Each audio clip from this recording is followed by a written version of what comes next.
নমস্কার দর্শক বন্ধুরা, ওয়েলদি বাঙালিতে আপনাদেরকে স্বাগত জানাই। মাইকের এ প্রান্তে আমি ঋত্বিক সাহা। আর আজকে যে বিষয়টা নিয়ে আমি আলোচনা করব সেটা হলো এসআইপি।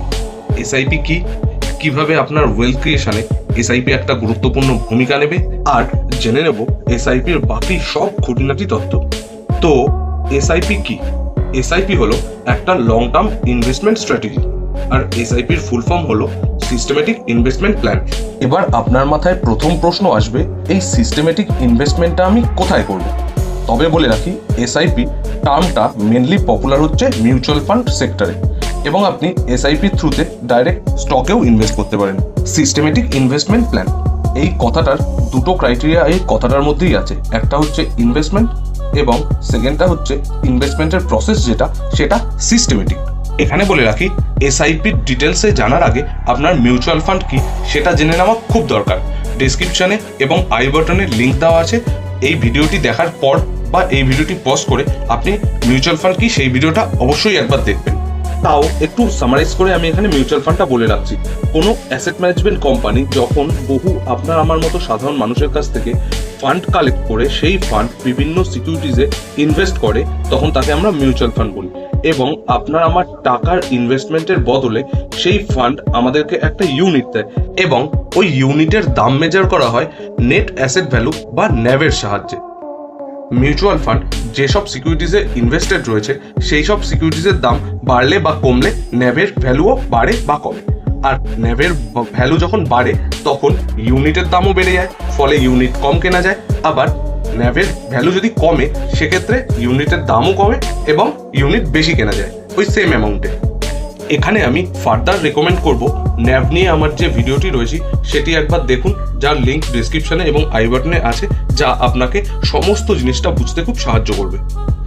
এবার চলে আসি এসআইপির থ্রু ইনভেস্টমেন্টের সুবিধা কি আছে, আর এসআইপি কেন আপনার ইনভেস্টমেন্ট প্ল্যানের একটা ইম্পর্টেন্ট পার্ট হবে।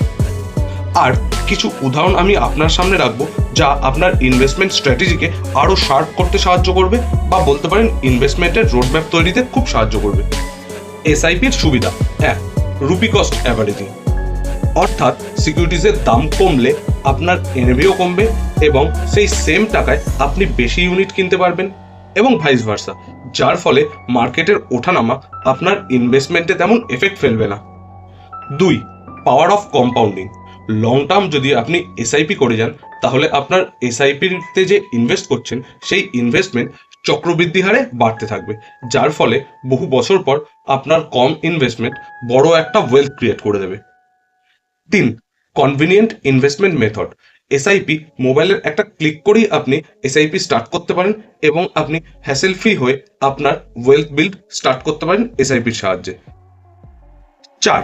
ফ্লেক্সিবল ইনভেস্টমেন্ট অ্যামাউন্ট, অর্থাৎ আপনি খুব অল্প পয়সা থেকেই আপনি এসআইপি স্টার্ট করতে পারেন, মিনিমাম 100 টাকা থেকে, এবং চাইলে সেটা আপনি বাড়াতেও পারেন কমাতেও পারেন, এবং আপনি যে কোনো মুহূর্তে এসআইপি স্টার্টও করতে পারেন এবং এসআইপি থেকে আপনার ইনভেস্টমেন্টকে উইথড্র করতে পারেন।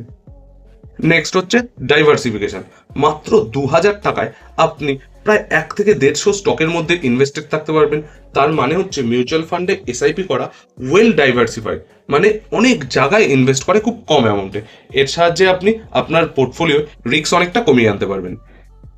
প্রফেশনাল ম্যানেজমেন্ট, মিউচুয়াল ফান্ড সবসময় প্রফেশনাল ম্যানেজমেন্টকে দিয়ে পরিচালিত করা হয়, এবং যার জন্য তাদের ম্যানেজ করার ক্ষমতা বা এবিলিটির উপর আপনার ইনভেস্টমেন্ট অনেকটা বেশি সিকিউর থাকে। এবার এসআইপি কিভাবে আপনাদের ওয়েলথ ক্রিয়েশনে হেল্প করবে। প্রথমেই বলেছি, এসআইপি আপনার লং টার্ম ইনভেস্টমেন্টের একটা স্ট্র্যাটেজি, অর্থাৎ এসআইপি আপনাকে বহু বছর চালিয়ে যেতে হবে।